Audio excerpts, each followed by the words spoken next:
ముందుగా మన తండ్రి అయిన దేవునికి ప్రభువైన యేసుక్రీస్తు ద్వారా వేవేల కృతజ్ఞతాస్తుతులు చెల్లిస్తూ ఈ యొక్క మార్నింగ్ ప్రేయర్ కార్యక్రమం ద్వారా లేఖనం ఏమి చెప్పుతున్నది అని ఆలోచించి అనేక మందిని ఆలోచింపజేయడానికి చేరువచ్చినటువంటి మీ అందరికీ కూడా ప్రభువైన యేసుక్రీస్తు నామములో నా శుభాభివందనాలు తెలియజేస్తూ సహోదరులు అప్పారావు గారి ప్రార్థన ద్వారా ఈరోజు మార్నింగ్ ప్రేయర్ కార్యక్రమమును మనం ప్రారంభించుకుందాము.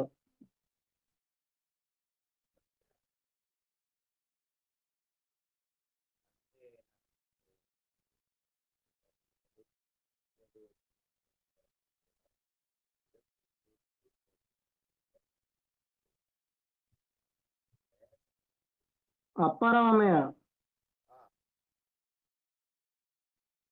మీ వాయిస్ వినపట్లేదు అన్నయ్య. ఎక్కడో చివరి వినపడుతుంది.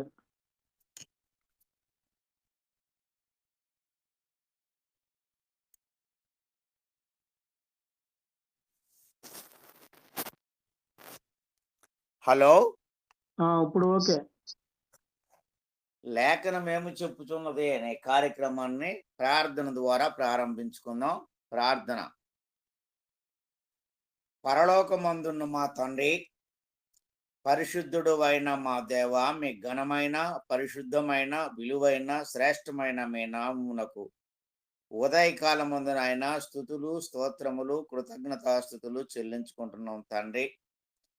ఈ ఫోన్ కాంటాక్ట్ ద్వారా మమ్మలను సమకూర్చి మీ లేఖన భాగమును చదువుకొనుటకు, మీ నామమును ప్రార్థించుకొనుటకు మీరు మా ఎడల చూపించిన ప్రేమను బట్టి, దయను బట్టి, కృపను బట్టి, కనికరమును బట్టి ప్రత్యేకంగా కృతజ్ఞతాస్తుతులు చెల్లిస్తున్నాం తండ్రి. ఈ సమయంలో చేరి వచ్చినటువంటి సేవకులను బట్టి, మేము మీ విశ్వాసులను బట్టి ప్రత్యేకంగా కృతజ్ఞత చెల్లిస్తున్నాం తండ్రి. రావలసిన వారిని సకాలంలో నడిపించమని ప్రార్థన చేయుచున్నాం తండ్రి. ఈ సమయంలో వాక్యాన్ని ఆయన బోధించడానికి సిద్ధపడిన వారిని, చదవడానికి సిద్ధపడిన వారిని, పాటలు పాడడానికి సిద్ధపడిన వారిని మీరు జ్ఞాపకం చేసుకొని వారికి కావలసిన మంచి జ్ఞానము, వివేకమును, బలమును, శక్తినిచ్చి మీరే మహిమ పొందమని, సమస్తము మీ మహిమ కొరకు జరిగించుకొనమని యేసుక్రీస్తు ప్రభువు నామమున ప్రార్థించి అడిగి వేడుకుంటున్నాం తండ్రి. ఆమేన్. వందనాలండి. చక్కగా ప్రార్థన చేసినటువంటి సహోదరులు అప్పారావు గారికి వందనాలు తెలియజేస్తున్నామండి. పాటలలో భాగంగా సహోదరులు సుధాకర్ గారు మొదటి కీర్తన పాడతారు. తర్వాత అప్పారావు గారు నిన్న పాడినటువంటి పాటనే పాడి వినిపిస్తారు.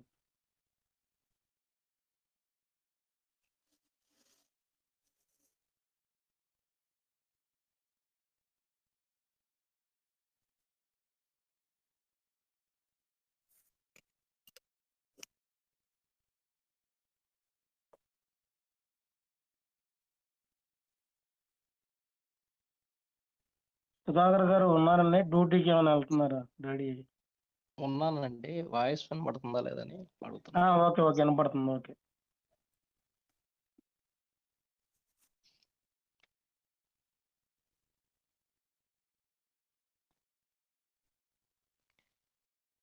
నీలో సాగగా మా జీవితం, చూపావు తండ్రి నీ కృపను. నీలో సాగగా మా జీవితం, చూపావు తండ్రి నీ కృపను. ధరమాది కాదని పరలోకమే మాదని, ధరమాది కాదని పరలోకమే మాదని చేసావు సంకల్పము. చూపావు నీ మార్గము, చేసావు సంకల్పము. చూపావు నీ మార్గము, నీలో సాగగా మా జీవితం చూపావు తండ్రి నీ కృపను స్తుతించగలని సుగుణాలు మాపై చూపావు స్తుతించగలని సుగుణాలు మాపై చూపావు మాలో అవి ఉంచి ప్రభునే అర్పించి మాలో అవి ఉంచి ప్రభునే అర్పించి నీ ప్రేమను చాటావు నీ ప్రేమను చాటావు నీలో సాగగా మా జీవితం చూపావు తండ్రి నీ కృపను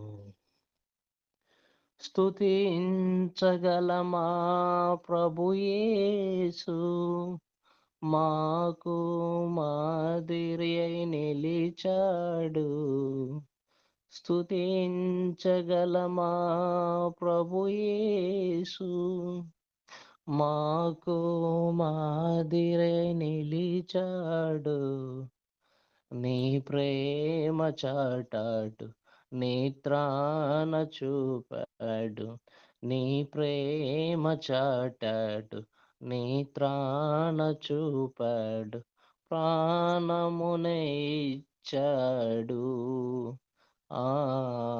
మమ్ము రక్షించాడు ప్రాణమునే ఇచ్చాడు మమ్ము రక్షించాడు నీలో సాగగా మా జీవితం చూపావు తండ్రి నీ కృపను పాపము నుండి విడుదల చేసి నీ కుమారుని చేశావు పాపము నుండి విడుదల చేసి నీ కుమారుని చేశావు నీలో మమ్ముంచి వాక్యముతో మము పెంచి నీలో మమ్ముంచి వాక్యముతో మము పెంచి దీవెనలానే ఇచ్చావు దీవెనలానే ఇచ్చావు నీలో సాగగా మా జీవితం చూపావు తండ్రి నీ కృపను ధరమాది కాదని పరలోకమే మాదని ధరమాది కాదని పరలోకమే మాదని చేశావు సంకల్పము చూపావు నీ మార్గము నీలో సాగగా మా జీవితం చూపావు తండ్రి నీ కృపను అందరికీ వందనాలండి. హలో రవి, పాడండి, మీరు పాడేయటమే వినపడుతుంది మీ వాయిస్. నిన్న పాడిన పాటే పాడండి. సరే, అందరికీ వందనాలండి. కోరుకో సోదరా నీవు రెండు మార్గములు నీ ముందున్నవి నేడే కోరుకో సోదరి నీవు. మొదటి మార్గంబు జీవ మార్గంబు మరణ మార్గంబు దాని వెనుక నుండే. మొదట మార్గంబు జీవ మార్గంబు మరణ మార్గంబు దాని వెనుక నుండే మరువకోయి సోదర వెనుక నరకముందని మరువకోయి సోదరి వెనుక నరకముందని నరకములో నీ మొరను ఎవరు ఆలకింపరు నరకములో నీ మొరను ఎవరు ఆలకింపరు కోరుకో సోదరా నీవు రెండు మార్గములు నీ ముందున్నవి నేడే కోరుకో సోదరి నీవు నీదు కోరికలే నిన్ను మించిపోయే నీదు ఆశలన్నీ అడుగంటి పోయే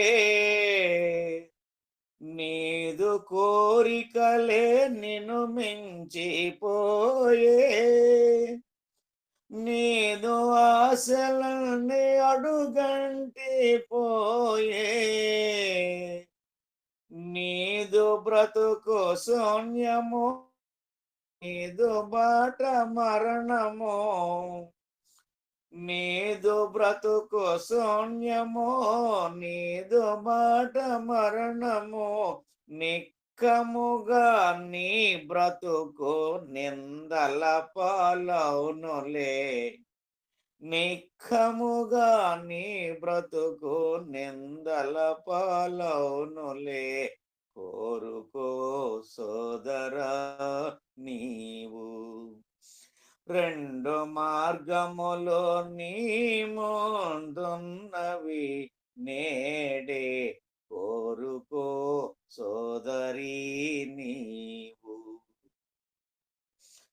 భక్తుడే హోషువ ఈ విధముగా పలికెనో మీరు ఎవరిని సేవించదరో తెలియదు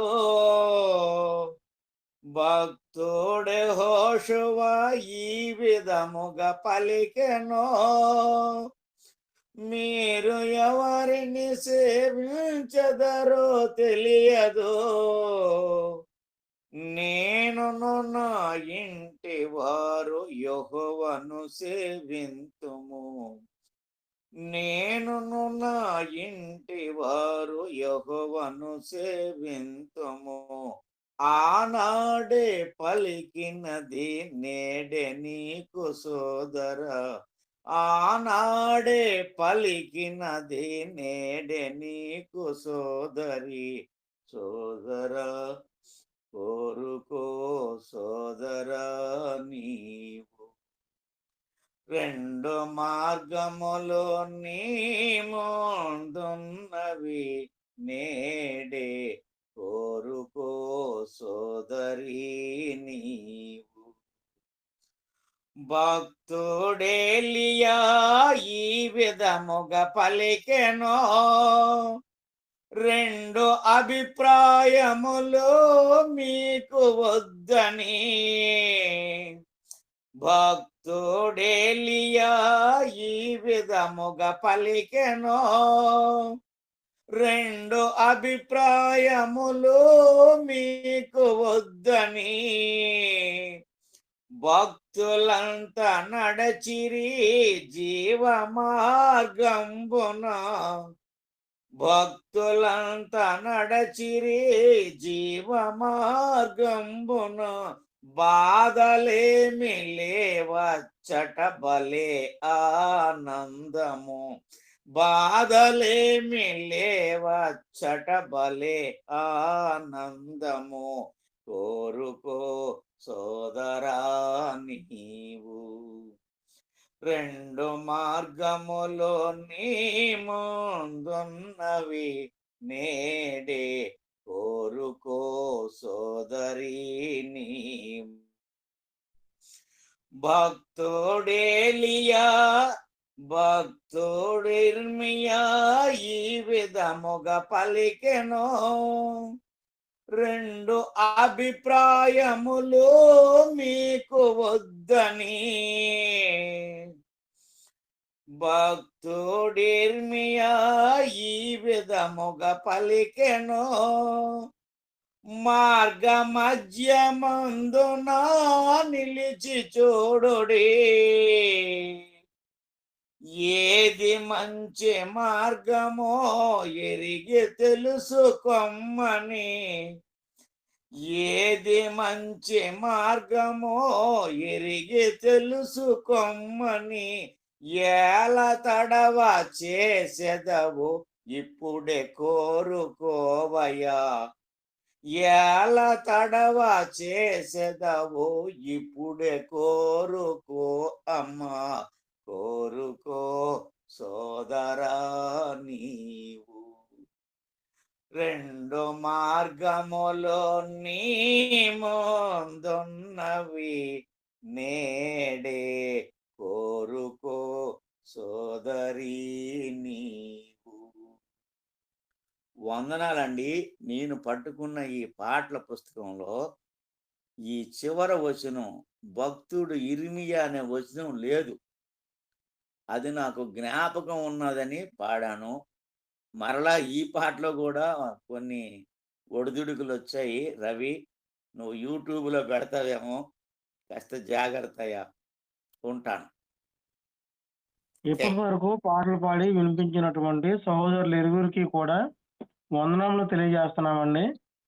వాక్యపట్న భాగంగా ఆదికాండము 29వ అధ్యాయము ఒక్కొక్కరు కూడా 6 వచనాలు చదవాలని కోరుకుంటూ, మొదట స్వామి గారు, తర్వాత సుజయ్ చక్రవర్తి గారు, తర్వాత సుధాకర్ గారు, తర్వాత అప్పారావు అన్నయ్య, తర్వాత సహోదరి జ్యోతి, తర్వాత మిగిలిన వచనాలు నేను చదువుతాను. తండ్రి అయిన దేవునికి కృతజ్ఞతాస్తుతులు కూడి వచ్చిన మీ అందరికీ యేసు ప్రభు నామములో వందనాలండి. దేవకరణ్ గారికి ప్రత్యేక వందనాలు. యాకోబు బయలుదేరి తూర్పు జనుల దేశమునకు వెళ్ళును. అతడు చూచినప్పుడు పొలములో ఒక బావి కనబడెను. అక్కడ దాని యొద్ద గొర్రెల మందలు 3 పండుకొని ఉండెను. కాపరులు మందలకు ఆ బావి నీళ్లు పెట్టెదరు.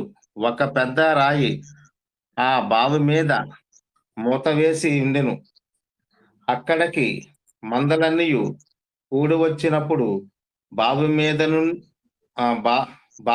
నుండి ఆ రాతిని పొర్లించి గొర్రెలకు నీళ్లు పెట్టి తిరిగి బావి మీద రాతిని దాని చోటు నుంచెదరు. యాకోబు వారిని చూచి, అన్నలారా, ఎక్కడ వారమని అడగగా, వారు మేము హారాను వారమనిరి. అతడు నా సహోదరి నహోరు, అతడు నహోరు కుమారుడగు లాబానును మీరెరుగుదరా అని వారిని అడగగా, వారు ఎరుగుదరమనిరి. మరియు అతడు క్షేమముగా ఉన్నాడా అని అడగగా, వారు క్షేమముగానే ఉన్నాడు, ఇదిగో అతని కుమార్తె అయిన రాహేలు గొర్రెల వెంట వచ్చుచున్నదని చెప్పిరి. అతడు, ఇదిగో ఇంకా చాలా ప్రొద్దు ఉన్నది, పశువులను పోగు చేయ వేళ కాలేదు, గొర్రెల నీళ్లు పెట్టి పోయి వాటిని మేపుడని చెప్పగా, వారు మందలన్నీ పోగు కాకమునుపు అది మా వలన కాదు, తరువాత బావి మీద నుండి రాయి పొర్లించెదరు, అప్పుడే మేము గొర్రెలకు నీళ్లు పెట్టెదమనిరి. అతడు వారితో ఇంకా మాట్లాడుచుండగా రాహేలు తన తండ్రి గొర్రెల మందను తోలుకొని వచ్చెను. ఆమె వాటిని మేపినది. యాకోబు తన తల్లి సహోదరుడైన లాబాను కుమార్తె యగు రాహేలను, తన తల్లి సహోదరుడగు లాబాను గొర్రెలను చూచినప్పుడు అతడు దగ్గరకు వెళ్ళి బావి మీద నుండి రాతిని పొర్లించి తన తల్లి సహోదరుడగు లాబాను గొర్రెలకు నీళ్లు పెట్టెను. యాకోబు రాహేలును ముద్దు పెట్టుకొని ఎలుగెత్తి ఏడ్చెను.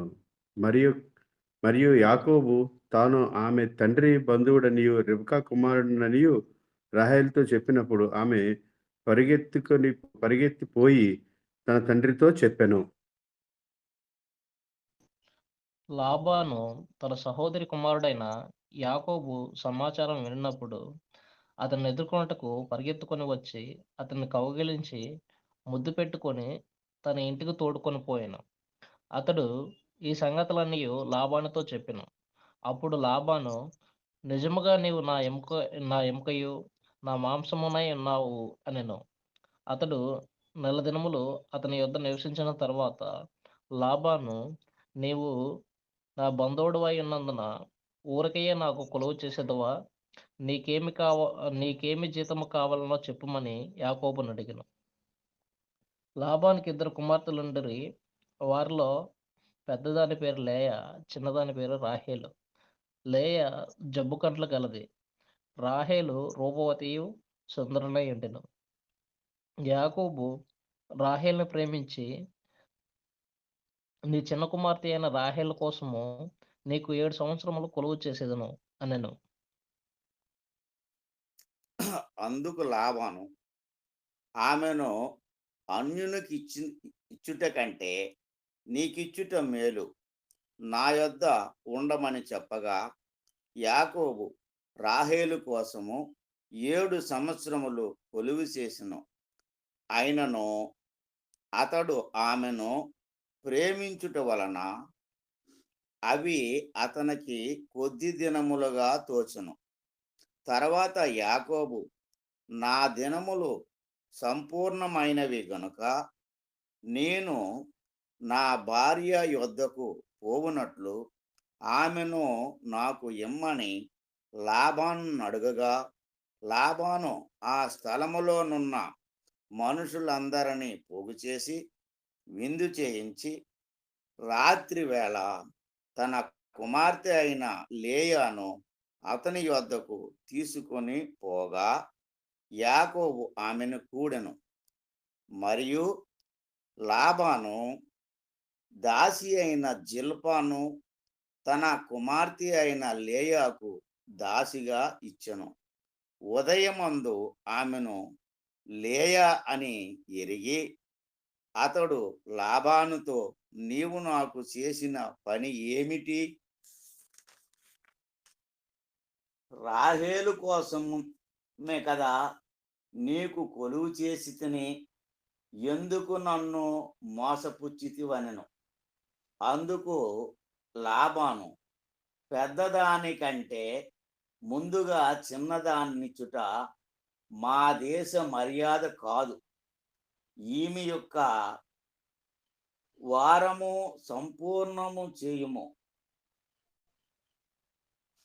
నీవిక 7 సంవత్సరములు నాకు కొలువు చేసిన ఎడల అందుకై ఆమెను కూడా నీకిచ్చుదమని చెప్పగా, యాకోబు అలాగు చేసి ఆమె వారము సంపూర్తి అయిన తర్వాత అతడు తన కుమార్తె అయిన రాహేలును అతనికి భారీగా ఇచ్చెను.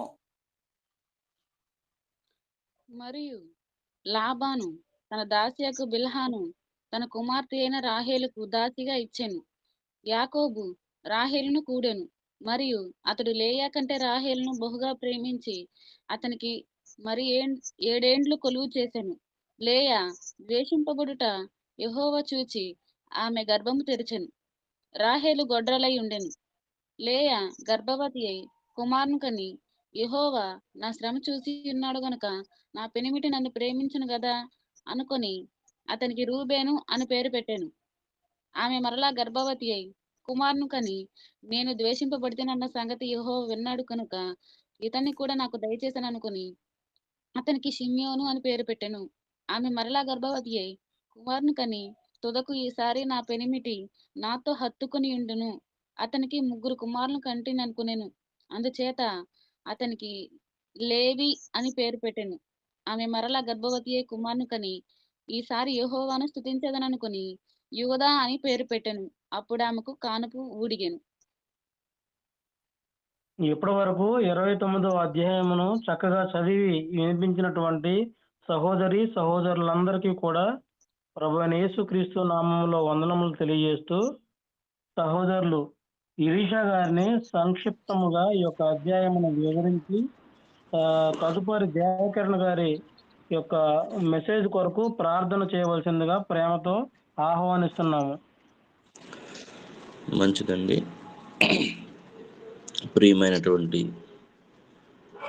సహోదరులారా, ఈ ఉదయకాలంలో దేవుని స్తుతించే భాగ్యతను మనకు అనుగ్రహించి ఉన్నందులకై ప్రభువైన యేసుక్రీస్తు వారి పేరట తండ్రి అయిన దేవునికి కృతజ్ఞతాస్తుతులు, స్తోత్రములు చెల్లిస్తూ, మరి ఈ యొక్క టెలిగ్రామ్ ప్రోగ్రాన్ని ఏర్పాటు చేసిన ప్రియులు రవి గారికి, మరి ఇందులో ఉండే పెద్దలకు, నాతోటి దేవుని సేవకులకు, ఇంకా తదుపరి సహోదరులందరికీ కూడా ప్రభు పేట ప్రత్యేకమైన వందనములు తెలియజేస్తూ ఉన్నాము.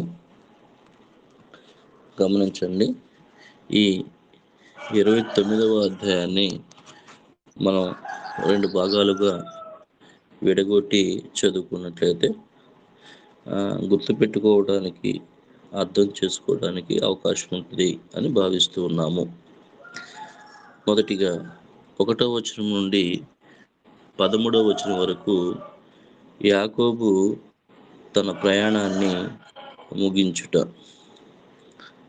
1వ వచనం నుండి 13వ వచనం వరకు యాకోబు తన ప్రయాణాన్ని ముగించుట. 14వ వచనం నుండి 35వ వచనం వరకు యాకోబు వివాహము చేసుకునుట, పిల్లలను కనుట.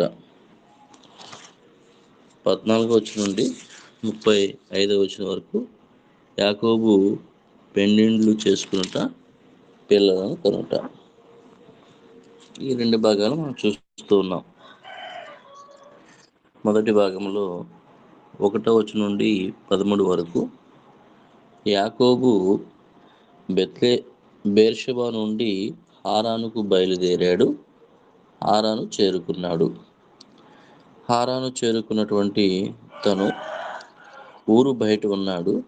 అక్కడ వారు కనిపించినప్పుడు మీరు ఎక్కడి వారు అని అడిగి అక్కడ తన మామనటి లాభాను గురించినటువంటి క్షేమ సమాచారాన్ని తెలుసుకున్నాడు.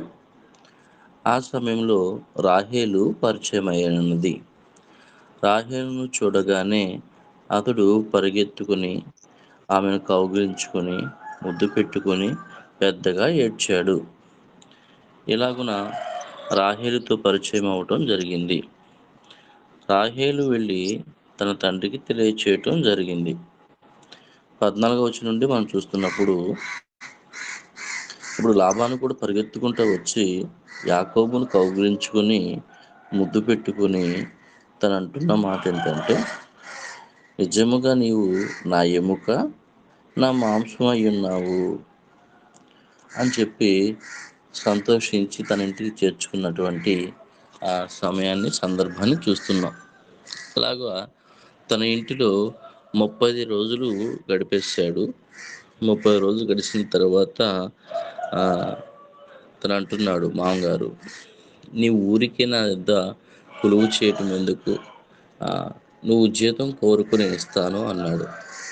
అప్పుడు యాకోబు కోరుకున్న జీతం ఏంటంటే తన కుమార్తె అయినటువంటి రాహేలు నాకు ఇవ్వమని కోరుకున్నాడు. సరే, మంచిదే, నువ్వెవరో కాదు, బయటోడి కాదు, నా సొంతం, నా కుమార్తెను బయటోడికి ఇచ్చుట కంటే నీకు ఇవ్వటం మేలు కదా అని చెప్పి సంతోషించాడు.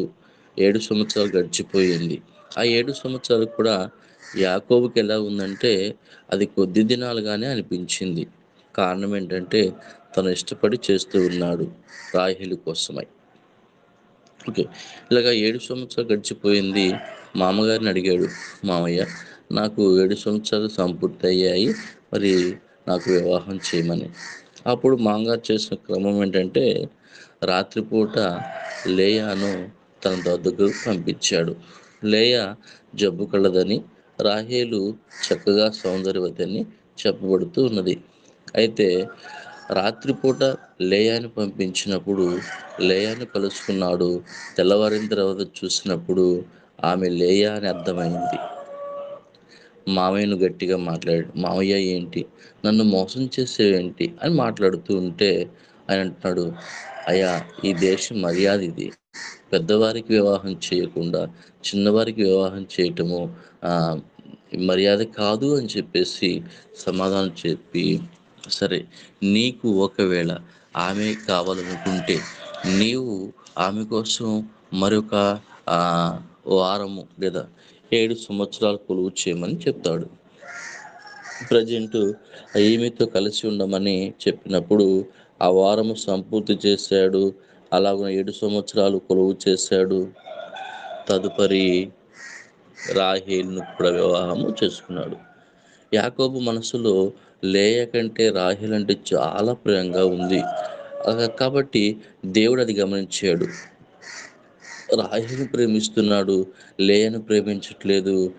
లేయ జబ్బు కలదన్న ఉద్దేశమే కదా అని చెప్పి దేవుడు ఏం చేశాడంటే గర్భఫలాల విషయంలో రాహేలును వెనక్కి వేశాడు, లేయను ముందుకు తీసుకువెళ్ళాడు. ఈ క్రమంలో మొదటిగా పుట్టిన కుమారుడు రూబేను పుట్టినప్పుడు లేయ అనుకుంటుంది, నా భర్త ఇటు నన్ను ప్రేమించట్లేదు, నాకు బిడ్డలు పుట్టారు కదా, ఈ కారణము చేతనైనా నన్ను ప్రేమిస్తాడు అనుకుని మొదటిగా పుట్టిన కుమారునికి రూబేను అనే పేరు పెట్టి ఉన్నది. అయినా సరే తన జీవితంలో యాకోబు మనస్సులో ఎక్కువ ప్రేమ రాహేలు మీదే కనబడుతుంది. అయితే మరి ఒక గర్భాన్ని ధరించింది లేయ. అప్పుడు పుట్టినటువంటి కుమారుడు షిమ్యోను పుట్టినప్పుడు ఆ పేరు పెట్టడానికి గల ఉద్దేశం ఏమిటంటే, నేను ద్వేషింపబడితినన్న సంగతి యెహోవా విన్నాడు. అంటే యెహోవా నా స్థితిని చూశాడు, నన్ను గమనించాడు, కనుక నాకు ఈ బిడ్డనిచ్చాడు అనుకొని షిమ్యోను అనే పేరు పెట్టింది. తదుపరి మరలా 3వ కుమారుని కూడా కన్నది. అప్పుడు ఆమె ఏమనుకుందంటే, ఈసారి తప్పకుండా నాకు మగబిడ్డలు పుడుతున్నారని యాకోబు నన్ను హత్తుకుని ఉంటాడు అనుకున్నది. అలా అనుకుని 3వ కుమారునికి లేవి అనే పేరు పెట్టి ఉన్నది. అయినా సరే యాకోబు యొక్క హృదయంలో మాత్రము రాహేలు మీద ఉన్నంత ప్రేమ లేయా మీద కనిపించట్లేదు. అయితే దేవుడు మరొక కుమారుని ఇచ్చాడు. అప్పుడు ఆమె అనుకుంది, ఈసారి యెహోవాను స్తుతించదని అనుకుని యోధా అని పేరు పెట్టింది. ఇలాగున 4 కుమారులు పుట్టిన తర్వాత లేయ గర్భము ఉడికిపోయెను. కాన్పు ఆగిపోయిన సమయంలో ఇలాగున ఆమె బిడ్డలను పొందుకొని దేవుణ్ణి గూర్చినటువంటి అనుభవాలు ఈ రీతిగా తెలియజేస్తుంది. మొదటి కుమారుడు పుట్టినప్పుడు ప్రేమ అని, 2వ కుమారుడు పుట్టినప్పుడు యెహోవా నామము విన్నాడని, 3వ కుమారుడు పుట్టినప్పుడు నన్ను హత్తుకుంటాడని, 4వ కుమారుడు పుట్టినప్పుడు దేవుని స్తుతించదనని, ఇలాగున అతని యొక్క జీవితంలో జరిగినటువంటి సంగతుల గురించి తెలియబడుతూ ఉన్నాయి. ఇంకా మిగిలినటువంటి విషయాలు మనం ముందుకు వెళ్తున్నప్పుడు చూడగలము. ఈరోజు 29వ అధ్యాయంలో ఉన్నటువంటి 2 సంగతులు ఏంటంటే, ఒకటి యాకోబు తన ప్రయాణాన్ని ముగించుట, అనగా తను చేరవలసినటువంటి గమ్యస్థానానికి చేరుట. రెండవది పెళ్ళిళ్ళు చేసుకునుట, పిల్లలను కనుట. ఇప్పటివరకు శ్రద్ధగా విన్న మీ అందరికీ ప్రభు పేరిట ప్రత్యేకమైన వందనములు. నా వెనక మాట్లాడబోతున్నటువంటి పెద్దలు దైవజనులు కూడా ప్రత్యేకమైన వందనములు తెలియజేస్తూ ఉన్నాము. ప్రార్థించుకుందాం. కృపా కనికరములు కలిగిన మా ప్రియ పరలోకపు తండ్రి, మహోన్నతుడ, మహోపకారి, మీ కృపా బహుళ చేత ఈ రాత్రంతా సుఖమైన నిద్రను అనుభవించాము. ఉదయాన్నే మేల్కొని ఉన్నాం తండ్రి. ఇప్పటి వరకు ప్రార్థనతో, పాటలతో, వాక్యముతో మిమ్మల్ని స్తుతించినట్టు ఈ క్రమంలో ఏమైనా లోపం ఉంటే దయతో మమ్మల్ని క్షమించమని వేడుకుంటూ, అయ్యా నీ దాసులు మా యొక్క ప్రియులు పెద్దలు దేవకిని గారిని మీరు జ్ఞాపకం చేసుకొని మీకు ఆత్మీయ సహాయం అనుగ్రహించి మీ లేఖనాలను తండ్రి చక్కగా అర్థవంతంగా మాతో మాట్లాడుతుండగా ఈ దినం కూడా అలా మాట్లాడుటకు మీ కృప మెండుగా అనుగ్రహించమని వారి నోటనైనా నీ వాక్కులు ఉంచి మేము అర్థం చేసుకునే రీతిలో మాట్లాడించమని మేము అర్థం చేసుకొని ఇక వాక్యము ద్వారా జ్ఞానవంతులు ఉన్నట్లు మమ్మల్ని దీవించమని మా జీవితాలు మీకు మహిమార్థమైన పాత్రగా వాడుకుని మీరే ఘనత మహిమ ప్రభావాలు పొందుకుంటూ మీ శాంతి సమాధానములతో ఐక్యత ఆత్మీయ మేలుతో మమ్మల్ని అందరినీ ఆదరించి ఆశీర్వదించమని యేసుక్రీస్తు వారి ఉన్నత నామములో ఈ మనవలన్నీ సమర్పించి అడిగి వేడుకుంటూ ఉన్నాము పరమ తండ్రి. ఆమేన్. అందరికీ వందనాలు సార్. మహోన్నతుడైన మన దేవునికి ఈ ఉదయకాల సమయంలో మన ప్రభు అయిన యేసుక్రీస్తు వారి ద్వారా కృతజ్ఞతాస్తుతులు చెల్లిస్తూ ఉన్నాను. అలాగనే లేఖనమేమి చెప్పుచున్నది అను కార్యక్రమంలో దేవుని వాక్యమును వింటున్న ప్రతి ఒక్కరికి నా హృదయపూర్వక వందనములు తెలియజేస్తూ ఉన్నాను. ప్రియులారా, ఈ సమయంలో దేవుని వాక్యమును మనము ధ్యానించిపోతున్నాము. గడిచిన దినములలో మనము యెహోవా అను పేరుతో జత కలిసిన కొన్ని బిరుదులను గూర్చి మనము ధ్యానించాం. ఈరోజు ఏల్ అను హెబ్రీ పేరుతో జతపరచబడిన కొన్ని బిరుదులను గూర్చి మనము ధ్యానించబోతున్నాం.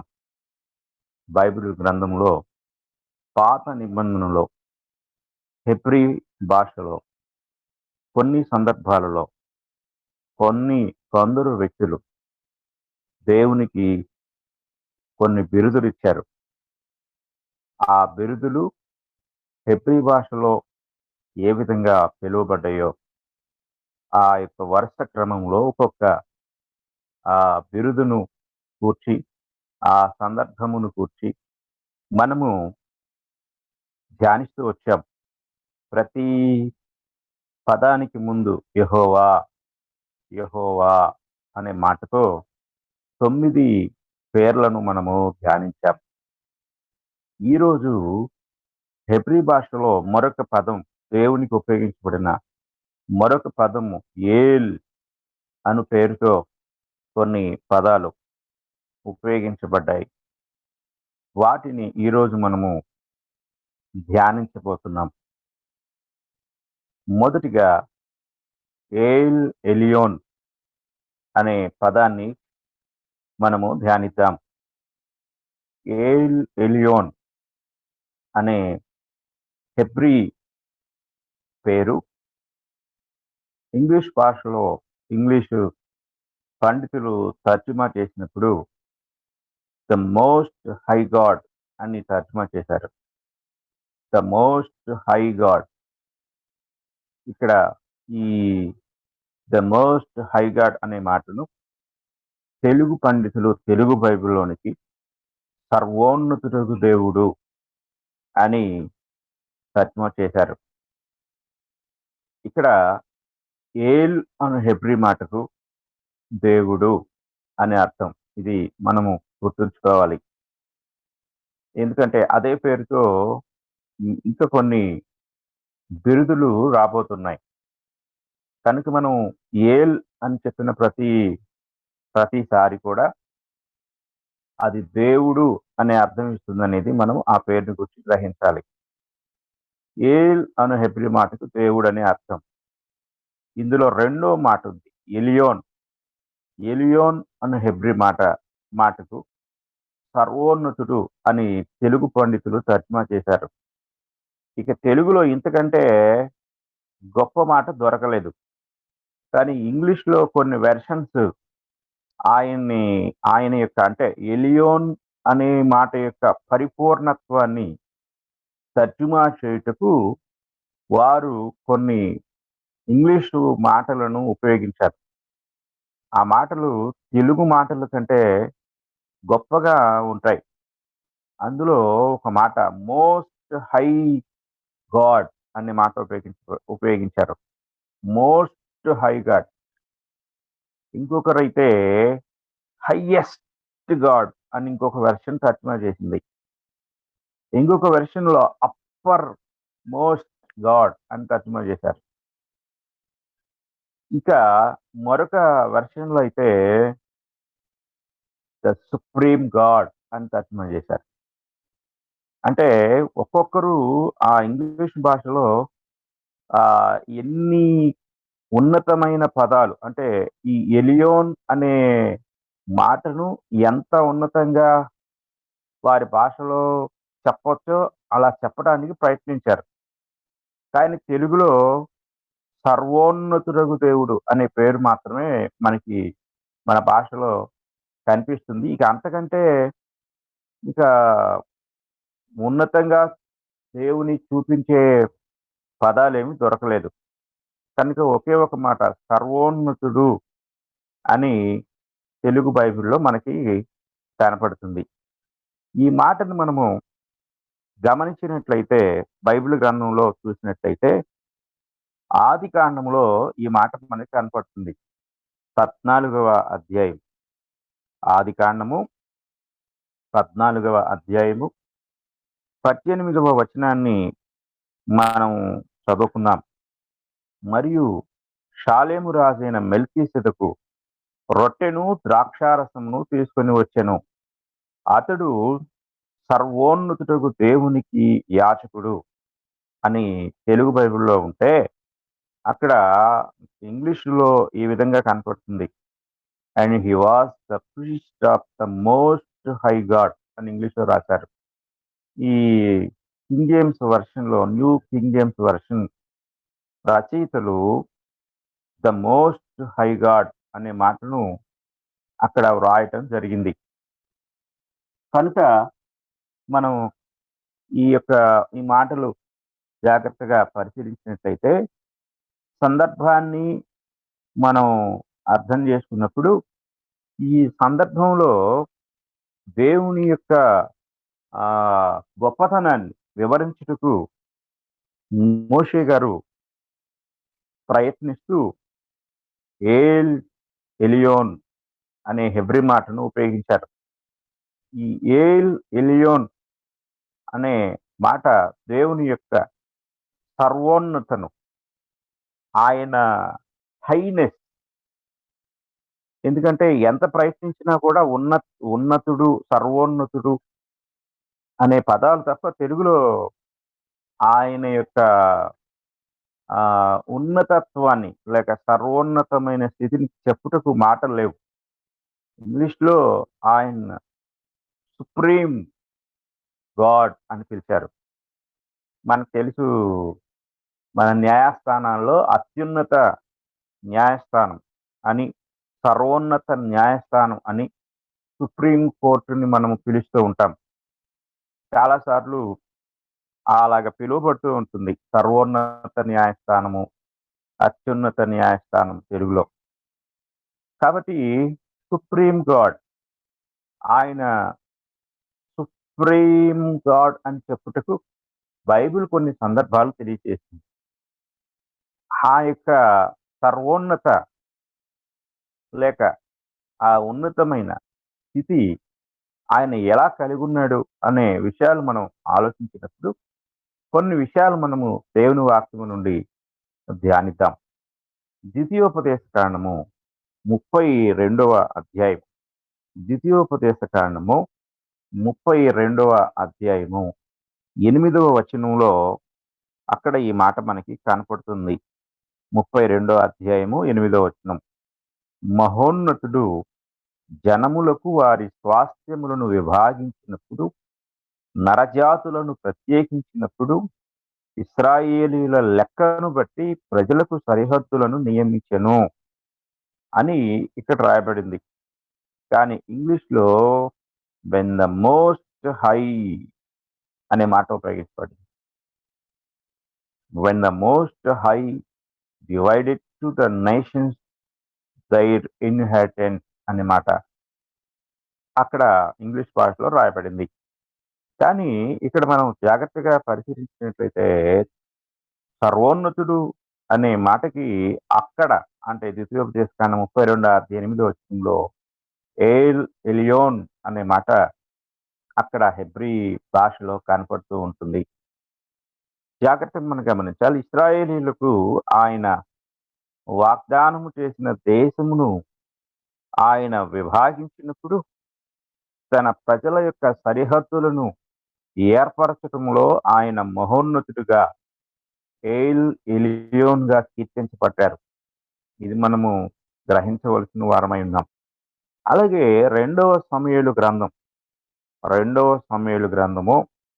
22వ అధ్యాయము 14వ వచనాన్ని మనం చదువుకున్నట్లయితే, యెహోవా ఆకాశమందు గర్జించెను, సర్వోన్నతుడు ఉరుము ధ్వని పుట్టించెను అని ఇక్కడ కనపడుతుంది.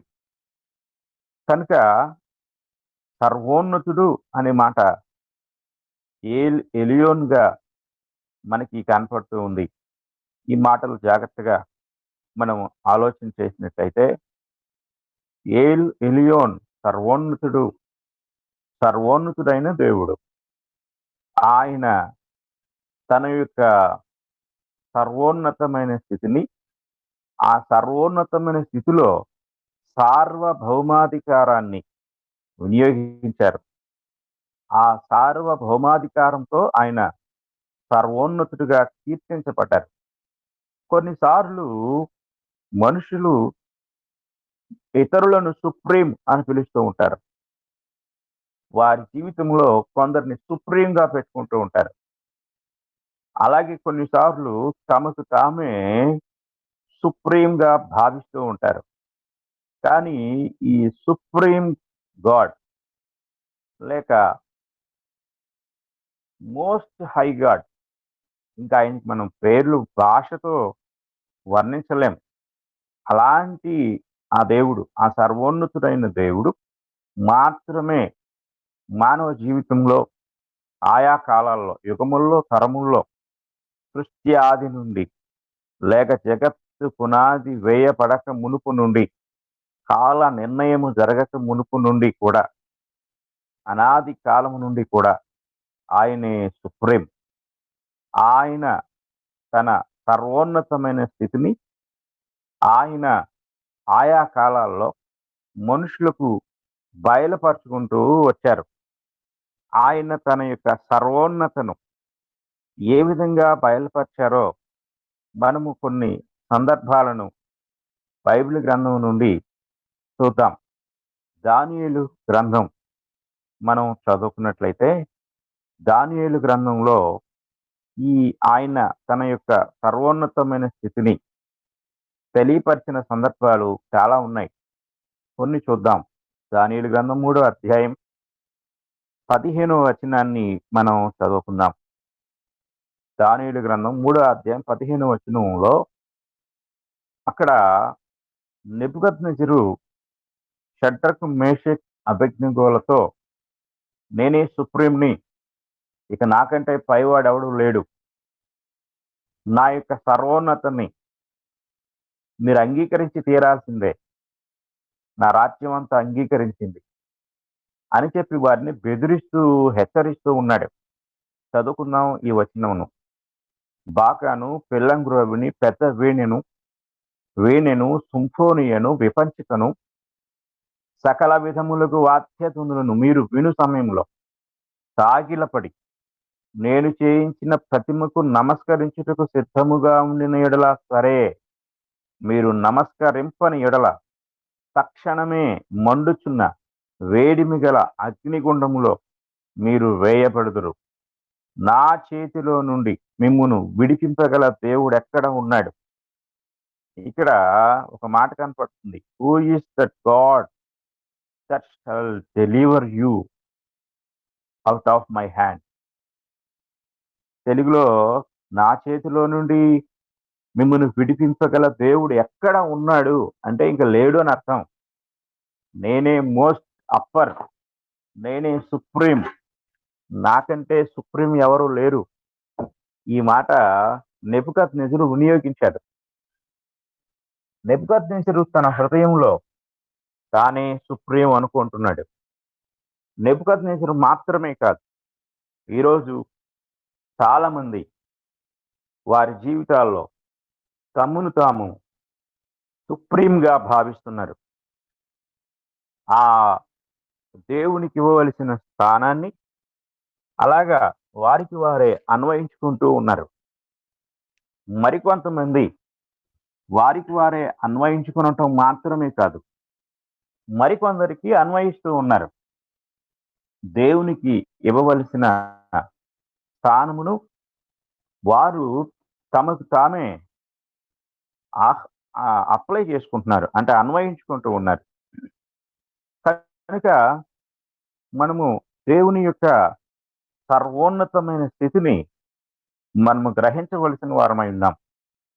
బాధకరమైన పరిస్థితి ఏమిటంటే, క్రైస్తవులుగా ఉన్నవారు కూడా దేవుని స్థానాన్ని వారు తీసేసుకోవటమో ఇతరులకు ఇవ్వటమో చేస్తూ ఉన్నారు. కనుక దాన్ని దేవుడు అంగీకరించడు. పాత నిబంధనలో దేవుడు ఒక చోట ఇలాగా మాట్లాడుతూ అంటారు, నాకు రావలసిన మహిమను ఇతరులకు ఇవ్వను అంటాడు. అంటే ఆయన ఎంత ఉన్నతమైన వాడో మనం గ్రహించాలి.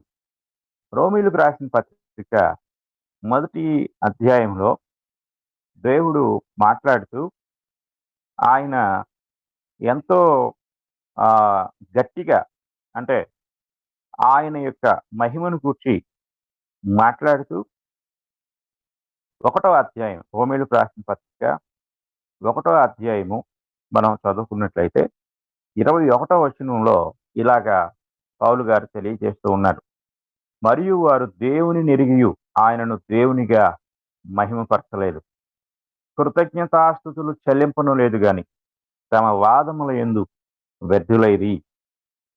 వారు అక్షయుడుకు దేవుని మహిమను క్షయముకు మనుషుల యొక్కయు పక్షుల యొక్కయు చతుష్పాద జంతువుల యొక్కయు పురుగుల యొక్కయు ప్రతిమా స్వరూపముగా మార్చిరి.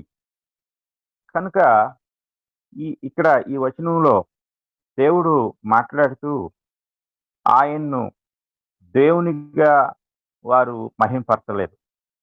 ఈరోజు కూడా చాలా మంది దేవుని మహిమను దేవునికి ఇవ్వకుండా తమను తామే మహింపరుచుకుంటూ ఉన్నారు. దేవునికి రావలసిన ఘనతను మహిమను దొంగిలిస్తూ ఉన్నారు. మరికొంతమంది వారికి వారే సుప్రీంగా భావించుకుంటూ ఉన్నారు. మరికొంతమంది ఇతరులకు ఆ యొక్క అత్యున్నతమైన స్థితిని వారి జీవితాల్లో ఏర్పరుస్తూ ఉన్నారు. ఇది దేవుని యొక్క వాక్యానుసారమైన విధానం కాదు. దేవుని పిల్లలుగా ఈ లోకంలో ఉన్న మనమందరం కూడా ఆయనే సర్వోన్నతుడు, ఆయనే మహోన్నతుడు, ఆయన కంటే పైవాడు ఎవరో కూడా లేరు అనే విషయాన్ని మనం గ్రహించాలి. ఆ సర్వోన్నతమైన స్థితిని దేవుని విషయంలో మనము గ్రహించవలసిన వారమై ఉన్నాం. ఇక్కడ నెబుకద్నెజరు మాట్లాడే మాట ఎంత బాధకరమైన భయంకరమైన మాట. నా చేతిలో నుండి మిమ్మల్ని విడిపింపగల దేవుడు ఎక్కడ ఉన్నాడు అనేది, దేవుడు ఇక దేవుడు ఎవరు లేరు అనే స్థితిని తనకు తానే దేవునిగా చేసుకునే స్థితిని తెలియజేస్తూ ఉంది. కనుక మనము ఈ మాటలు గ్రహించాలి. దేవుడు మాత్రమే సర్వోన్నతుడు. అలాగే దానియేలు గ్రంథం 4వ అధ్యాయం 29వ వచనం నుండి మనం చదువుకుందాం.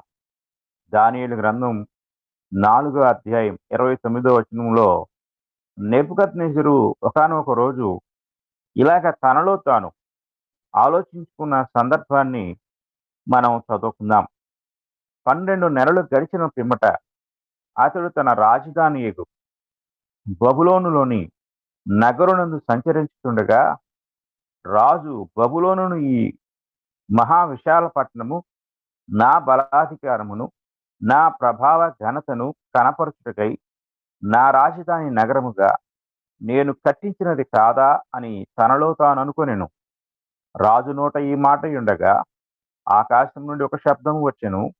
ఏదనగా, రాజుకు నెబుకద్నెజరు, ఇదే నీకు ప్రకటన, నీ రాజ్యము నీ యొద్ద నుండి తొలగిపోయెను, తమ యొద్ద నుండి మనుషులు నిన్ను తరిమెదరు, నీవు అడవి జంతువుల మధ్య నివాసము చేయుచు పశువుల వలె గడ్డి మేచెదవు.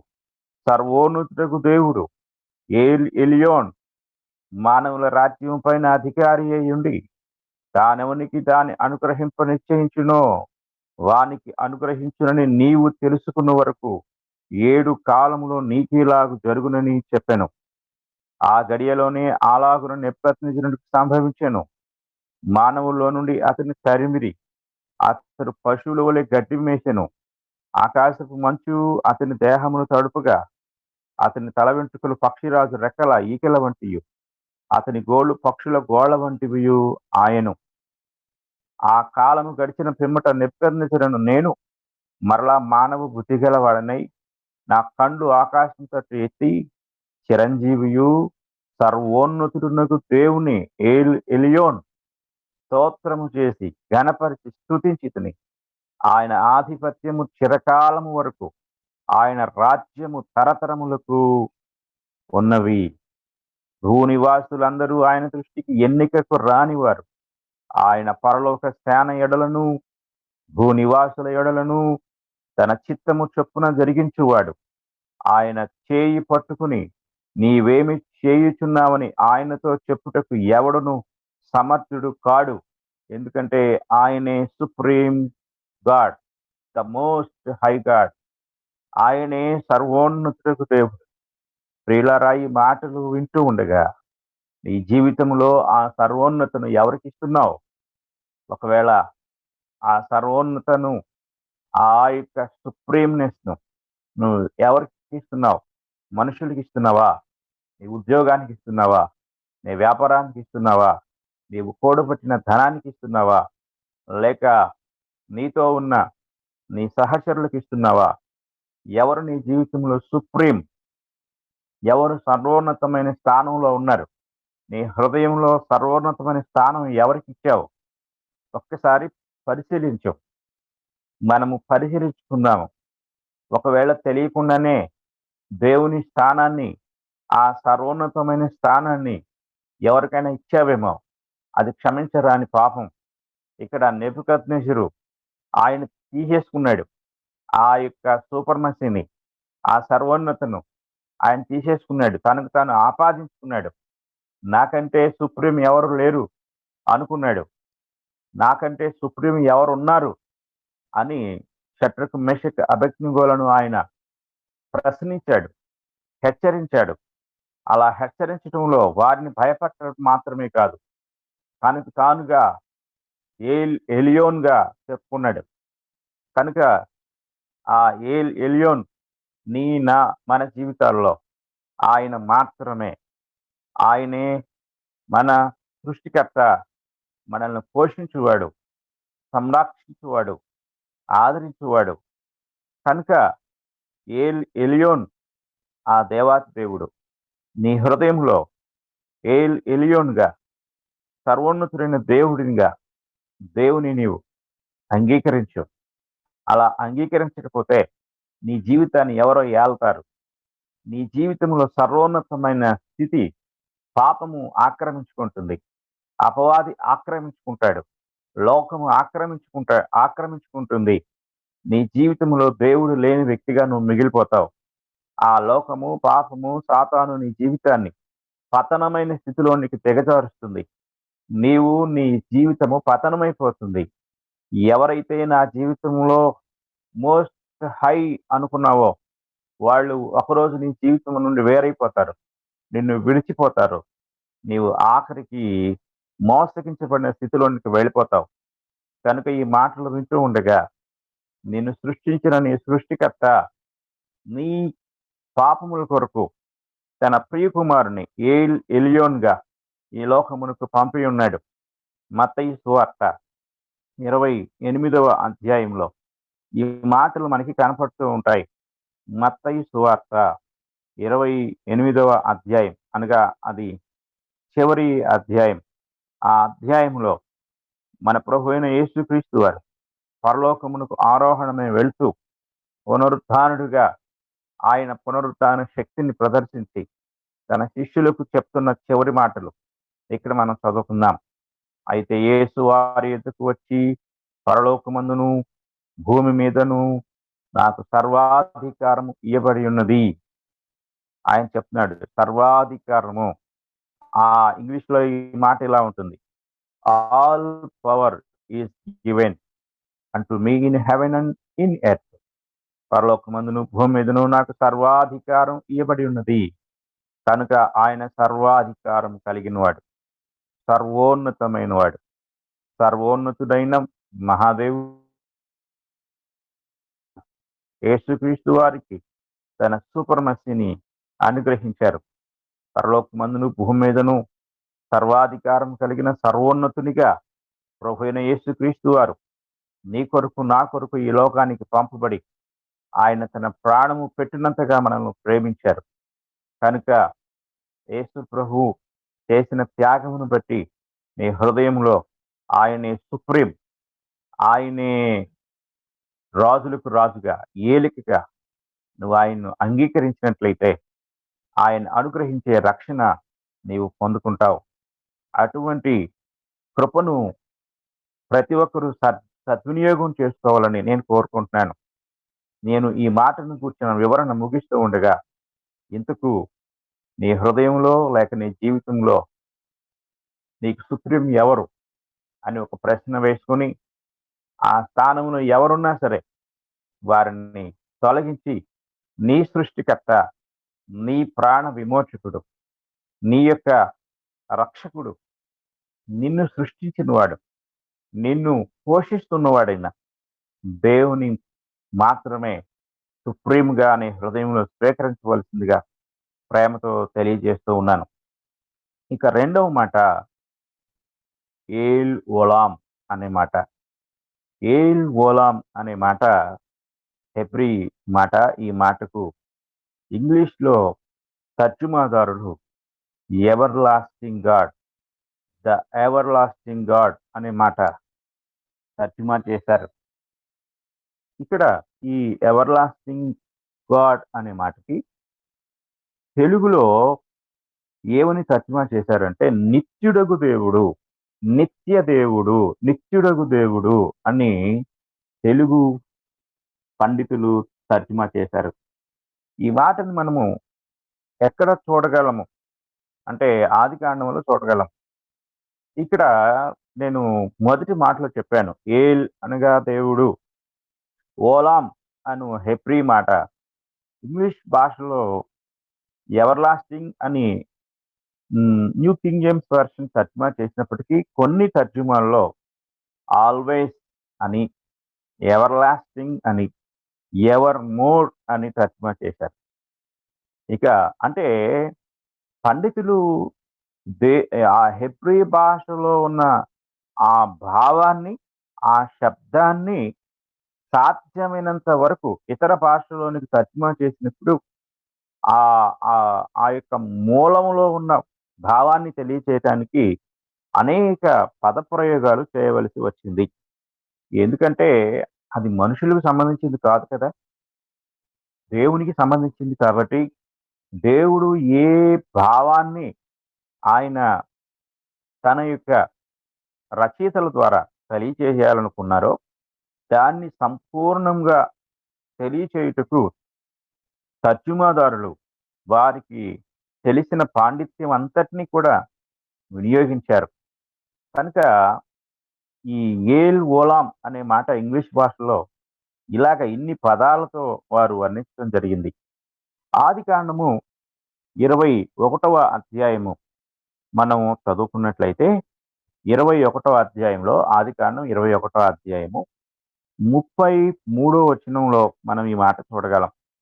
33వ వచనంలో అబ్రాహాము బెయేర్షెబాలో ఒక పిచుల వృక్షము నాటి అక్కడ నిత్య దేవుడైన యెహోవా పేరట ప్రార్థన చేసెను అనే మాట మనకి కనపడుతుంది. అబ్రహాము బెయేర్షెబాలో ఒక పిచుల వృక్షము నాటి అక్కడ నిత్య దేవుడైన యెహోవా పేరట ప్రార్థన చేసెను అంటే ఈ మాట ఇంగ్లీష్లో the name of the lord, the everlasting God అనే మాట కనపడుతుంది. ద ఎవర్ లాస్టింగ్ గాడ్ అనే మాట తెలుగులో నిత్య దేవుడు లేక అంటే దేవుడు నిత్యుడు అనే మాట దీని యొక్క అర్థం. నిత్య దేవుడు లేక నిత్యుడగు దేవుడు అంటే ఆయన నిత్యుడు అనే మాటను ఇక్కడ మనకు దేవుడు తెలియజేస్తూ ఉన్నాడు. కనుక మనం గమనించినట్లయితే ఆయన అన్ని కాలములో ఉన్నవాడు. కనుక మనం జాగ్రత్తగా గమనించినట్లయితే ఏల్ ఓలాం అనగా అన్ని కాలములో ఉన్నవాడు. ఆ నిత్యుడకు దేవుడు తన కుమారుని మన కొరకు ఏల్ ఓలాంగా పంపించాడు. జాగ్రత్తగా మనం గమనించాలి. పాత నిబంధన అంతటిలో యెహోవా దేవుడు ఏల్ అనబడిన దేవుడు ఆయన నిత్యుడుగా తన్ను తాను ప్రత్యక్షపరచుకుంటే ప్రభు అయిన యేసుక్రీస్తు వారిని కూడా ఆయన మనకు ఏల్ ఓలాంగా పంపించి ఉన్నాడు. ఆయన మన జీవితంలో తన కుమారుని ఈ లోకమునికి నిత్యునిగా పరిచయం చేశాడు. మీకా గ్రంథం మనం ఒకసారి చదువుకున్నట్లయితే మీకా గ్రంథము 5వ అధ్యాయము 2వ వచనాన్ని మనం చదువుకుందాం. మీకా గ్రంథం 5వ అధ్యాయము 2వ వచనం. బెత్లెహేము ఎఫ్రాత యూదావారి కుటుంబములలో నీవు స్వల్ప గ్రామమైనను నా కొరకు ఇశ్రాయేలీయులను ఏలబోవువాడు నీలో నుండి వచ్చును. పురాతన కాలము మొదలుకొని శాశ్వత కాలము ఆయన ప్రత్యక్షమగుచుండెను. జాగ్రత్తగా మనం గమనించాలి. ఇక్కడ ఇంగ్లీష్లో ఏముంటుందంటే going forth have been from of old from ever lasting అనే మాట కనపడుతుంది. అంటే పురాతన కాలము నుండి, from of old, from ever lasting, శాశ్వత కాలము అనే మాట. అంటే దేవుడు ఆయన యొక్క నిత్యత్వాన్ని తెలియచేయుటకు ఆయన నిత్యము అనే మాట కాలానికి సంబంధించింది. దేవుడు ఆయన యొక్క ఏజ్ని లేక ఆయన కాలాన్ని తెలియచేయటానికి ప్రయత్నించినప్పుడు బైబిల్ పండితులు ఓలాం అని రాశారు. అంటే ఆయన కాలము లేనివాడు, ఆయన పురాతన కాలము అనగానే దానికి ఎక్కడ ప్రారంభం లేదు. కనుక శాశ్వత కాలము అంటే శాశ్వత కాలం అంటే ఎల్లకాలము మన వాడుక భాషలో, నిరంతరము, నిత్యము అనే మాటలు మనం చెప్పుకోవచ్చు. ఆయన్ని మన కొరకు ఏల్ ఓలాముగా ఈ లోకమునకు పంపించారు. ప్రకటన గ్రంథం మనం చదువుకున్నట్లయితే 1వ అధ్యాయం, ప్రకటన గ్రంథం 1వ అధ్యాయము 8వ వచనం మనం చదువుకున్నప్పుడు అల్ఫాయు ఓమెగయు నేనే అనగా ఆదియు అంతము నేనే అని మూల భాషలో కనపడుతుంది. వర్తమాన భూత భవిష్యత్ కాలములలో ఉండు వాడను నేనే అని సర్వాధికారియు దేవుడునకు ప్రభు సెలవిస్తున్నాడు. ఈ మాట మనం జాగ్రత్తగా గమనించాలి. కనుక ఇక్కడ ఆయన సర్వాధికారి, ఆయన వర్తమాన భూత భవిష్యత్ కాలములో ఉండువాడు. కనుక మన ప్రభు అయిన యేసుక్రీస్తు వారు ఏల్ ఓలాంగా మనకు అనుగ్రహించబడ్డారు. ప్రవచనము ఆయన గూర్చిన విషయాన్ని ఇలాగ తెలియచేస్తూ ఉంది. లేఖనాల్లోనికి మనం వెళ్ళినట్లయితే యెషయా గ్రంథము 9వ అధ్యాయము 6వ వచనం ఇలా తెలియచేస్తుంది. ఏలయనగా మనకు శిశువు పుట్టెను, మనకు కుమారుడు అనుగ్రహింపబడెను, ఆయన భుజము మీద రాజ్యభారముండును. ఆశ్చర్యకరుడు, ఆలోచనకర్త, బలవంతుడైన దేవుడు, నిత్యుడకు తండ్రి, సమాధానకర్తయకు అధిపతి అని అతనికి పేరు పెట్టబడును. ఎంత చక్కగా ఈ మాటలు మనకు కనపడతాయంటే ఇంగ్లీష్లోకి వచ్చేసరికి the mighty God, the ever lasting father, the prince of piece అనే మాట కనపడుతుంది. కనుక ఇక్కడ మైటీ, ఎవర్ ఫ్రెండ్స్ అనే మాటలన్నీ కూడా మన ప్రభు అయిన యేసుక్రీస్తు వారిని కూర్చి ఆయన పుట్టక ముందే 700 సంవత్సరాల పూర్వమే మహోన్నతుడకు దేవుడు తన ప్రవక్త అయిన యెషయా ద్వారా తెలియచేశారు. కనుక ఈ ఉదయకాల సమయంలో ఆయన నిత్యుడు, దేవుని యొక్క గొప్ప ఉన్నతమైన లక్షణం లేక ఆయన కలిగి ఉన్న స్థితి మనము గ్రహించినట్లయితే ఆయన నిత్యుడు. నిత్యుడు అనే మాట మనం మన వ్యక్తిగత జీవితాలకు ఆపాదించుకున్నట్లయితే నిత్యము నీతో ఉండువాడు లేక నిత్యము మనతో ఉండువాడు. ఆయన అన్ని కాలాల్లో మనతో ఉండేవాడు.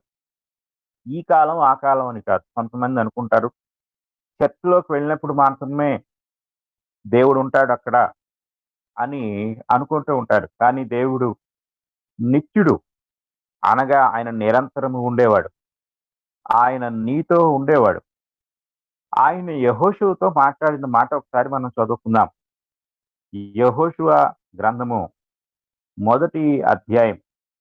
యెహోషువ గ్రంథము 1వ అధ్యాయము 5వ వచనంలో క్రొత్తగా నాయకుడైన యెహోషువను ధైర్యపరుస్తూ, బలపరుస్తూ మహోన్నతుడకు దేవుడు మాట్లాడిన సందర్భాన్ని మనము ఇక్కడ చదువుకుందాం. నీవు బ్రతుకు దినములన్నిటను ఏ మనుష్యుడును నీ ఎదుట నిలువలేక ఉండును. ఇక్కడ బ్రతుకు దినములు అనగా యెహోషువ యొక్క ఏజ్ని లేక కాలాన్ని లేక ఆయుష్ కాలాన్ని, జీవిత కాలాన్ని తెలియజేస్తుంది. కనుక ఆ జీవిత కాలం అంతా కూడా నేను నీతో ఉంటాను. నేను మోషేకు తోడై ఉండినట్లు నీకును తోడై ఉండును. జాగ్రత్తగా మనం గమనించాలి. అంటే నీ జీవితం అంతా నీతో ఉంటాను. అది పగల, రాత్ర, ఒక రోజా, 2 రోజుల కాదు. నీ జీవితంలో ఎంత ఆయుష్ ఉంటుందో అంత నేను నీతో ఉంటాను. ఎందుకంటే ఈ మాటలు తెలియజేస్తూ ఉండగా ఆయన నిత్యుడు అనే సంగతిని ఆయన యెహోషువకు తెలియజేస్తూ ఉన్నాడు. నిన్ను విడువను, నిన్ను ఎడబాయను, నిబ్బరము కలిగి ధైర్యముగా ఉండుము. నిన్ను విడువను, ఎడబాయను అనే మాట కూడా నిరంతరము నేను నీతో ఉంటాను అనే విషయాన్ని తెలియజేస్తూ ఉంది. కనుక మనము ఈ వచనాలు జాగ్రత్తగా గమనించినట్లయితే ఆయన నిత్యుడు, నిత్యము ఉండేవాడు, అన్ని కాలములలో నీతో ఉండే దేవుడు, అన్ని పరిస్థితుల్లో నీతో ఉండే దేవుడు. నీ కష్టంలో, నీ దుఃఖంలో, నీ బాధలో కూడా ఆయన నీతో ఉండే దేవుడు. దేవుడు నిత్యుడు అనేది మన జీవితాల్లో రుజువుపరచడానికి ఒక సందర్భాన్ని మనం జ్ఞాపకం చేస్తున్నాం. గడిచిన కొద్ది కాలం క్రితం 2019, 20 ఈ మధ్య కాలంలో కరోనా వ్యాధి చాలా భయంకరత్వాన్ని ప్రదర్శించింది. ఆ వ్యాధి చేసిన ఒక గొప్ప పని ఏంటంటే, బాధకరమైన పని ఏంటంటే మనుషులను దూరం చేసేసింది. ఎంత ప్రేమించిన వారో, అసలు నిన్ను చూడకుండా నేను ఉండలేను, నీవు లేకపోతే నేను చనిపోతాను అనుకున్న వారు కూడా నిర్దాక్షిణ్యంగా ఒక గదిలో పెట్టేసి నిన్ను దూరం పెట్టి ఉంటారు. అలాంటి పరిస్థితుల్లో కూడా నీతో ఉన్నవాడు, నిన్ను ప్రేమించినవాడు, నీకు ఆయుష్ను అనుగ్రహించినవాడు, నీకు ఆరోగ్యమునిచ్చినవాడు దేవుడే. ఆరోగ్యం ఇవ్వవలసిన డాక్టర్లు, ట్రీట్మెంట్ చేయవలసిన డాక్టర్లు కూడా నిన్ను దూరంగా పెట్టినా, నిన్ను గదిలో పెట్టినా ఆయన నీతో ఉన్నాడు. మనం చదువుకున్న ఉదాహరణలో షడ్రక్, మేషక్, అబేద్నెగోలను రాజ్య బహిష్కరణ చేసి తీవ్రమైన నేరంతో అగ్నిగుండంలో పడవేసినప్పుడు అక్కడ నెబుకద్నెజరు ఉలికిపడి లేచాడు. ఎందుకంటే ఆయనతో, వారితో ఇంకొక వ్యక్తి ఉన్నాడు. ఆయన చెప్పాడు అక్కడ, నేను దేవతల 4వ వాని రూపమును దేవతల రూపముగా చూస్తున్నాను అని చెప్పాడు. అంటే అక్కడ ఉన్న ఆ 4వ వాడు అగ్నిగుండము వెలుపట ఆ ముగ్గురితో ఉన్నాడు. అగ్నిగుండం లోపట ఉన్నాడు. అన్ని కాలాల్లో ఉన్నాడు. సముద్రము మధ్య నడిచిపోతూ ఉన్నప్పుడు ఉన్నాడు. శత్రువులు తరుముతూ ఉన్నప్పుడు ఉన్నాడు. శత్రువులతో యుద్ధమాడేటప్పుడు ఉన్నాడు. విజయాన్ని ఇచ్చినప్పుడు ఉన్నాడు. ఇలాగ మనం చెప్పుకుంటూ ఉంటే అనేక సందర్భాల్లో ఆయన నిన్ను విడువను ఎడబాయను. యెషయా గ్రంథంలో ఈ మాటలు ఎక్కువ కనపడతాయి. నిన్ను విడువను ఎడబాయను అంటే కాలాన్ని తెలియజేస్తున్నాడు దేవుడు. సర్వకాలాల్లో దేవుడు నీతో ఉంటాడు. నన్ను అందరూ విడిచిపెట్టి వెళ్ళిపోయారు, నేను ఒంటరిని అయిపోయాను అని ఒకవేళ నువ్వు అనుకుంటూ ఉంటే ఇప్పుడే తండ్రి నువ్వు నాతో ఉన్నావని నేను నమ్ముతున్నాను అని నీవు నమ్మగలిగినట్లయితే ఆ యొక్క ఏల్ ఓలాం ఆ నిత్యుడకు దేవుడు నీతో ఉంటాడు. నిన్ను ఆదరిస్తాడు, నిన్ను బాగు చేస్తాడు. చెడిపోయిన పాడైపోయిన నీ జీవితాన్ని ఆయన ఉద్ధరిస్తాడు. ఎవరు నిన్ను విడిచినా నిన్ను విడువని దేవుడు. ఆయనను నీవు ఆశ్రయించినట్లయితే నీ జీవిత కాలమంతా నిన్ను ఆదుకునే దేవుడుగా ఉంటాడు. కనుక ఏల్ ఓలాం అనే మాటకు అర్థం మనం ఇప్పుడు తెలుసుకున్నాం. కనుక నేను ఈ మాటలు ముగిస్తూ ఉండగా ఈ వాక్యం వింటున్న నా ప్రియ సహోదరి సహోదరుడా, దేవుని ఎలియోనుగా నీ హృదయంలో స్వీకరించు. అనగా సర్వోన్నతుడికి దేవునిగా స్వీకరించు. ఏల్ ఓలాంగా స్వీకరించు. అనగా నిత్యుడకు దేవుడిగా స్వీకరించు. దేవుడు తన కృపను నీకు అనుగ్రహిస్తారు. కనుక ఈ మాటలను ప్రతి ఒక్కరూ కూడా గ్రహించి ఈ పేర్ల యొక్క అర్థాలను ఏ విధంగా మనం ధ్యానించామో అలాగే దేవుని ప్రతి ఒక్కరి హృదయంలో కలిగి ఉండాలని కోరుకుంటూ నేను ఈ మాటలు ముగిస్తూ ఉన్నాను. అందరికీ వందనములు. వందనములు సార్. ప్రార్థన చేయండి. పరిశుద్ధుడు అయిన తండ్రి, ప్రేమ కలిగిన దేవా, మీ ఘనమైన శ్రేష్టమైన నామమునకు స్తుతులు స్తోత్రములు కృతజ్ఞతలు చెల్లిస్తున్నాం. 2 పేర్ల ద్వారా ఈరోజు మీరు మాకు మీ యొక్క ఔన్నత్యాన్ని వ్యక్తిత్వాన్ని ప్రత్యక్షపరచుకున్నందుకు మీకు స్తోత్రములు. ఆనాడు తండ్రి మరి పితరుల కాలంలో తండ్రి వారికి మీరు మిమ్మల్ని ప్రత్యక్షపరచుకున్నారు.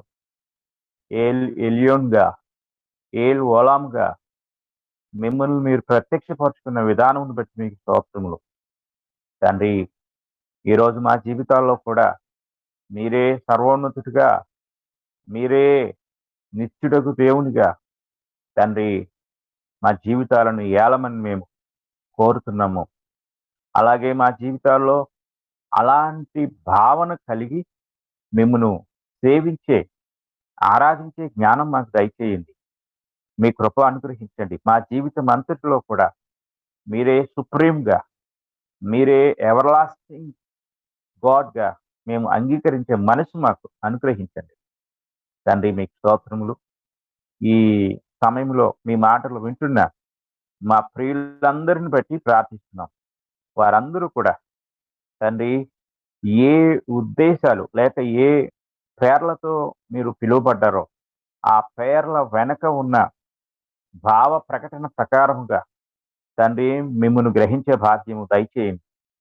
అలాగా మిమ్మల్ని మా హృదయాల్లో స్వీకరించే మనస్సు అనుగ్రహించండి. మీరు ఎందుకు ఆ పేర్లను ప్రత్యక్షపరుచుకున్నారో వాటి ఉద్దేశం ఏమిటో గ్రహించే మనసు మాకు అనుగ్రహించండి. మేము కేవలం వినువారముగా మాత్రమే కాదు కానీ మీ మనసు ఎరిగి మీరు మీ మనసులో ఆ పేర్లతో ఎందుకు ప్రత్యక్షపరుచుకున్నారో అనే జ్ఞానం కూడా కలిగి ఉండి తండ్రి మేము మా జీవితాల్లో మిమ్మల్ని సేవించే భాగ్యం దయచేయమని వేడుకుంటున్నాం. వాక్యాన్ని వింటున్న ప్రతి ఒక్కరి హృదయములను మీరు సంధించండి. ఈ సత్యము అనేక హృదయాలను తాకునట్లుగా తండ్రి మీ కృప దయచేయండి తండ్రి. మేము దీనిని కేవలము నిమిత్త మాత్రులముగా చేస్తున్నాము కానీ దీనిని అనేక హృదయాలకు చేర్చేవారు మీరే అయి ఉన్నారు తండ్రి. ఈ గ్రూపులో ఉన్న ప్రతి ఒక్కరిని మీ పనిముట్టుగా మీరు వాడుకోనండి. ప్రతి ఒక్కరూ కూడా శక్తివంతంగా వారి యొక్క శక్తి కొలది ఈ సత్యాన్ని అనేకులకు వాడుకోనండి. అలాగే మా తండ్రి, ఈ సమయంలో మరి మీ మాటలు వింటున్న ఈ గ్రూపులో ఉన్న మా ప్రియ సహోదరి సహోదరులను మీరు దర్శించండి, వారిని ధైర్యపరచండి, ఓదార్చండి. వారి ప్రతి బలహీన పరిస్థితుల్లో కూడా తండ్రి మీరు ఉన్నారు అని గ్రహించే భాగ్యము దయచేయమని వేడుకుంటున్నాం. తండ్రి మీ కృప వారికి దయచేయండి. అన్ని కాలాల్లో అందరి జీవితాల్లో మీరు ఏలు ఓలాముగా ఉన్నారు అనే భావన బలీయముగా నమ్మే భాగ్యము దయచేయండి. తండ్రి మరి మా యొక్క సహోదరులు మీ దాసులు తండ్రి మరి రెడ్డి గారిని బట్టి ప్రార్థిస్తున్నాము. వారిని మీరు దర్శించండి. కొద్ది రోజులుగా బలహీనంగా ఉన్నారు, ఆ బలహీనత నుండి విడిపించండి. వారి కుమారుని కూడా మీరు స్వస్థపరచండి.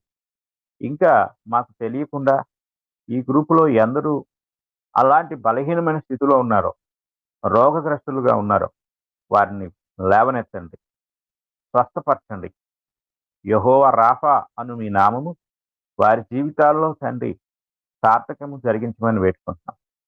ఇంకనూ ప్రతి అవసరత విషయమై వేడుకుంటూ ఉండగా ప్రతి ఒక్కరిని మీ కృపతో నింపమని, ఈ గ్రూపులో ఉన్న వారిని, అలాగే మా సంఘాలలో తండ్రి ఈ యొక్క వాక్యాన్ని వింటున్న వారిని కూడా మీరు దర్శించి బలపరచమని తండ్రి మరి మేమందరం మరలా ఇలాగ కూడుకునేంత వరకు కూడా మీ కృప మీ భద్రత దయచేయమని వేడుకుంటున్నాం. ఈ గ్రూపును ఏర్పరిచి మమ్మల్ని అందరినీ సమకూర్చి దీని కొరకు ఎంతో బ్యాక్గ్రౌండ్ వర్క్ చేస్తున్న తండ్రి మరి మీ దాసులను కూడా మీరు ఇంకా బలమైన పనిముట్టుగా వాడుకోనండి. భవిష్యత్తులో బైబిల్ స్కూల్ కూడా ప్రణాళికను తండ్రి మీరు వేశారు. దాని కొరకైన సిద్ధపాటు అన్నీ కూడా మీరే జరిగించమని ప్రార్థిస్తూ ఈ ప్రార్థన మా ప్రభు అయిన యేసుక్రీస్తు వారి పరిశుద్ధ నామంలో అడిగి వేడుకుంటున్నాము తండ్రి. ఆమేన్.